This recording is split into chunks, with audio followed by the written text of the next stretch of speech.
You obviously see the potential for gold to continue to rise in the long term. It becomes interesting at a certain point. The concept of gold rising has to become currencies falling. And I see that the decay in the confidence in even the leading currencies has become so deep that their value as a means of measuring value is declining alongside the rising price.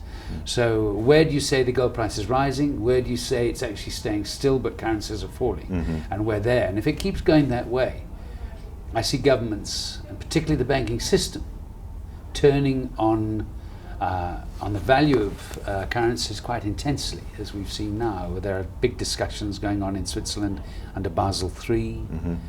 We see discussions in the States changing gold from a level 2 asset where only 50% of its value is credited to bank balance sheets to a level 1 where 100% of its value is credited to bank balance sheets. Well, the moment that happens, you're going to get commercial demand coming in. And what's the impetus that's underlying the decision that moving it towards that direction? It is loss of confidence in currencies, but the need for the banking system, without actually changing, to reinforce the value of those currencies, and that's where gold steps into a deep hole at the moment. Now, you've touched on a whole raft of issues there that I want to talk to you about, but let's just stick to the US dollar for now. What you're talking about there, is that mainly because what we've seen is a global, I think, questioning as to the validity of the US dollar as the world's reserve currency? And I know that you've talked about the fact that we could see within the next couple of years the Chinese Yuan move into a reserve currency status globally. Where are we at? It has to do that. If you look at the US balance of payments, this persistent structural trade deficit, whether it goes up or goes down, it's a structurally permanent trade deficit, has to hurt the dollar in the end. It was fine when it started back in the 70s because there the gold window closed and gold ceased to be backing currencies, but the fact that the only way you could buy oil was by using the US dollar reinforced its position as a reserve currency. Now we're seeing that that base is being chipped away by China, and Russia's open to taking other currencies. There are fragmentations in that area, but the control the US has over the Middle East and the bulk of the oil producers is still solid. I mean, the arms deal done in the last few days with Saudi Arabia reinforces that relationship between the two nations, and therefore oil, which underpins it, has been the reason why the US currency has done so well. But confidence in the US dollar has been sagging over the last few years, as we've seen. And that's where the danger lies. That's where the focus should be. It's not a case of the dollar being a reserve currency. It's an unbacked currency in a 40-year plus long experiment with paper money. And that, of course, relies on confidence you have in the governments backing that money. But because that's sagging, I personally feel we are very close to the time when gold will be drawn back into the system to reinforce the present system.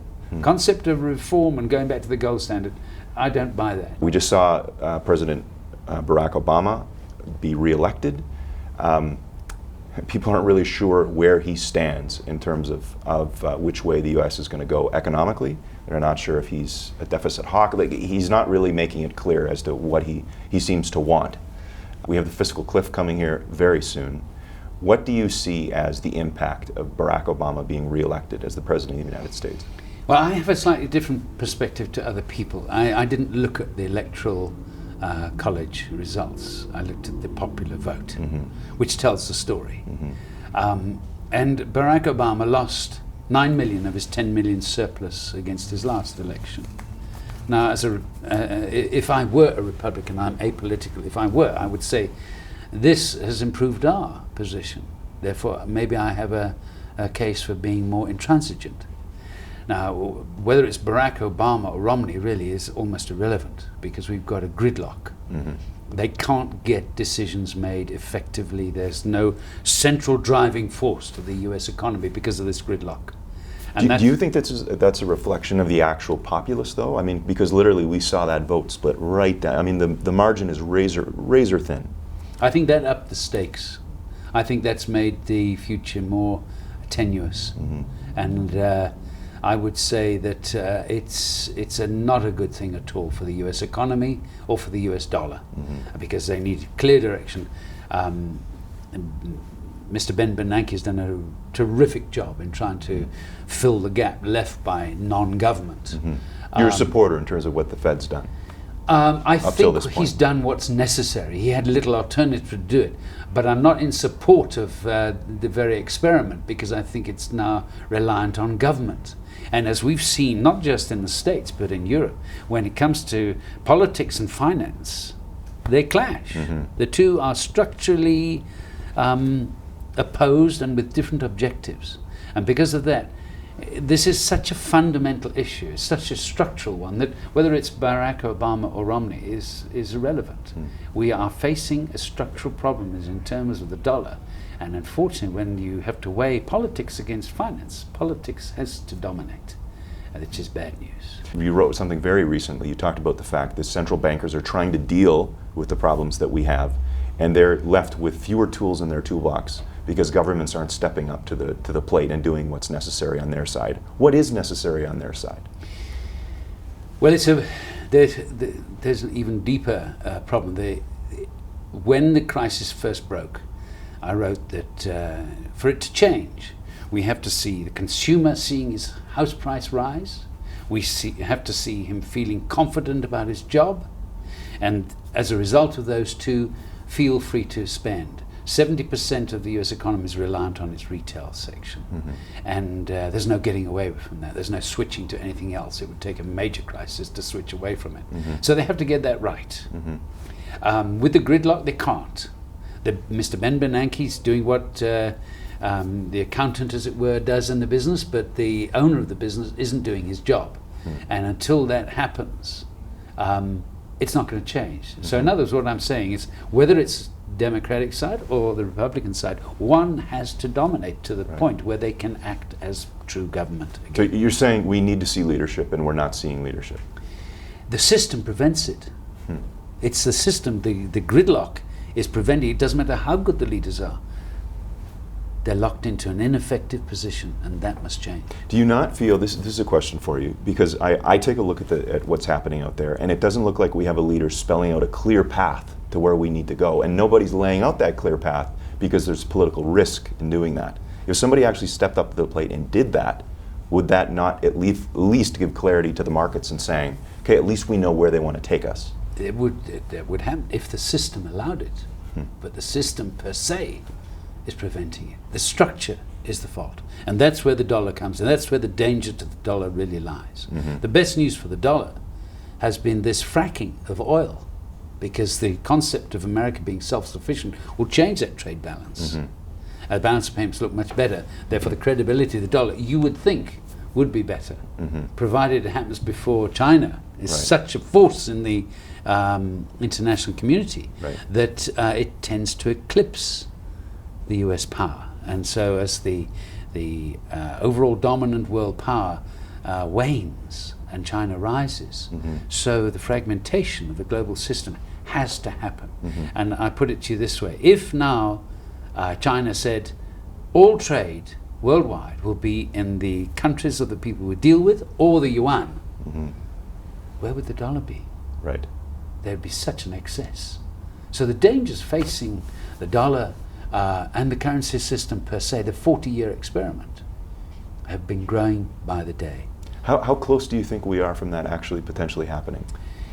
To the Chinese actually saying this is the way it's going to be? It's a bit like driving a car where you know there are faulty systems. When's the accident going to happen? It could be caused by a small thing. It could be caused by something large. But where something is going to happen. But to put a time frame on it, very difficult. I would say in the near future, not the medium term. Look, I think there's a general consensus that China is rising and that they are there to compete with the United States. And I mean, we've seen the U.S. shift their military power from, the Atlantic and Europe, and now President Obama has moved it into the Pacific, and the Chinese view that as a potential threat, but the U.S. is trying to contain them. All of this said, China also has a lot of structural and systemic problems within their country, and that there are some analysts that say China has to deal with so many internal problems. They're not going to be able to worry about dominating the world quite yet. What's your take on that? Because I know you're plugged into what's going on in China. Absolutely right. You know, if the new leaders step into a place where they've got to govern 1.3 billion people, bear in mind the Eurozone is 400 million and the States is 300 million, that's half of what they've got to deal with. They've got to bring growth to such a point that the bulk of the country are benefiting, and those who remain in the country are getting a better income because of the demand for their products. So they have to lift the whole economy. They can't afford to worry about outside issues. So my focal point is, at what point will China become internally self-sufficient? The moment they hit that point, and they don't have to rely on exports per se, then that's trouble for the West. I mean, we're talking, people say, but American incomes are dropping, Chinese incomes are rising, it's going to balance out, and the yuan is going to... Not so. China will not let its yuan rise. Why throw away No matter advantage? what. You No just matter don't what, see it's it. not in the interests of China. Right. And they're totally focused on that, not on the interests of the West. And they're trying to replicate what the West has been doing. So there's no sudden demand for products from the West.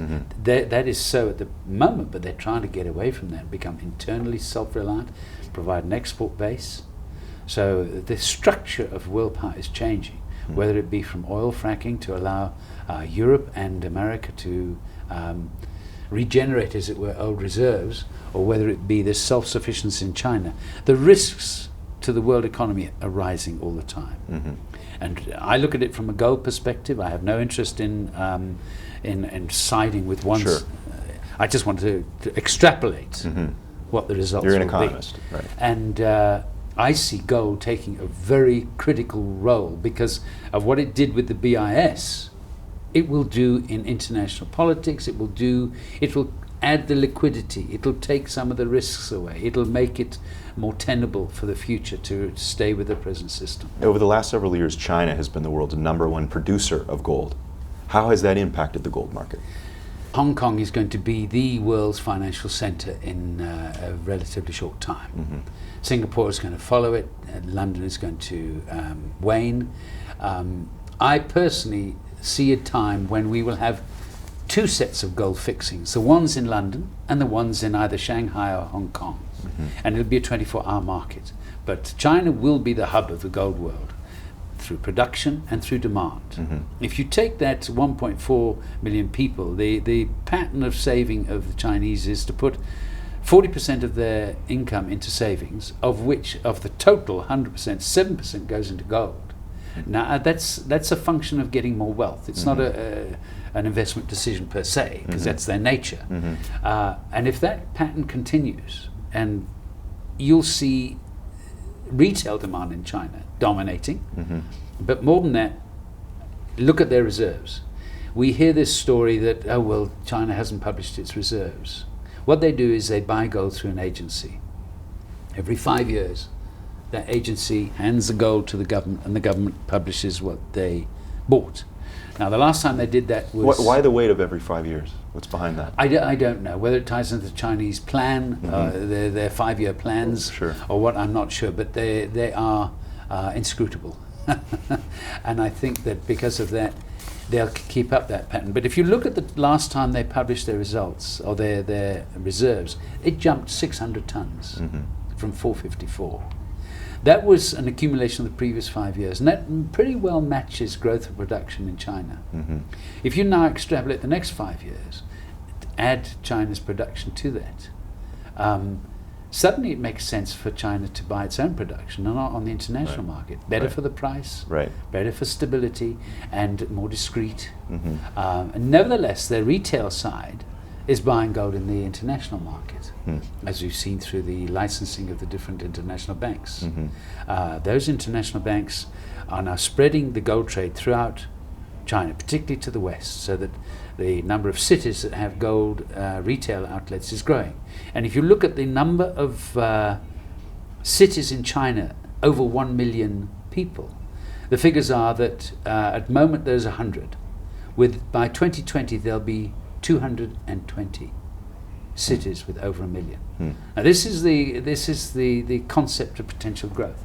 By that time, the middle class of China will equal the size of America's population. So it would be foolish to underestimate the impact of that. Absolutely. Follow the yuan and its path towards this reserve currency, and I believe at some time it's going to be a quick switch to it being a reserve currency used in trade. They've been working for 2 years with various agreements with different countries, Japan, China, Russia, whereby they internalize the swaps. They've done it with Australia. Right. So they're building up the experience needed for it to go global. Right. When they're ready They to just go, did that with Japan, I think, not that long ago as well. They did. Right. And this is education. Rather like the US, their movies are shown in a small town before they go countrywide. So they're doing the same with the yuan. So I want you to speculate a little bit. When that happens, what will the U.S. response be? What can it be? I think they're looking at it now. I think they're between a rock and a hard place, because what do they do with all those excess dollars that are now not needed? I think that the self-sufficiency in oil is a big part of it, because that will reduce the damage in terms of the net sums, the balance of payments. But I don't think they've got a big choice. American power waning. What happened to the British Empire when its power waned? Well, we saw in Britain it turned to exchange control in 1971, and the dollar premium, which was quite a traumatic phase for Britain, from which Britain has never recovered. It's always now, it's a minor friend of America, but it's no longer a significant friend. It's financial center, yes, but Britain as a political nation is a little place. So you see the U.S. heading down that same path, potentially? It will start on that path. I see it as holding its position as one of the three major power blocks. Eurozone itself and the Chinese power bloc. But as to its hegemony, I think that will dissipate.